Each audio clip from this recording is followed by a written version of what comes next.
ശരത്തിനെ കൂടാതെ 5 സ്റ്റാഫും കൂടെയുണ്ട് ഫാർമസിയിൽ. കൂടെ ഒരു മാനേജരും. ബില്ലിംഗ് കൗണ്ടറിൽ നല്ല തിരക്കാണ്. പേരെന്താ വെക്കണ്ടേ? ജോസ്. ഡോക്ടറുടെ പേര്? ഐസക് ജോൺ. 640 രൂപ. അടുത്ത ആള്?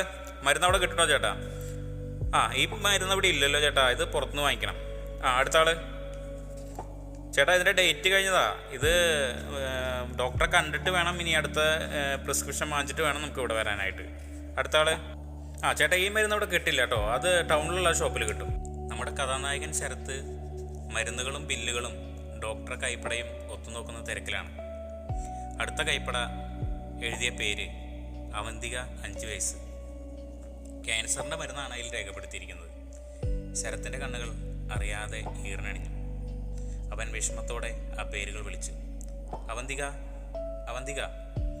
പതിഞ്ഞ സ്വരത്തിൽ അവന്തികയുടെ അച്ഛൻ, ഏകദേശം 45 വയസ്സ് പ്രായം.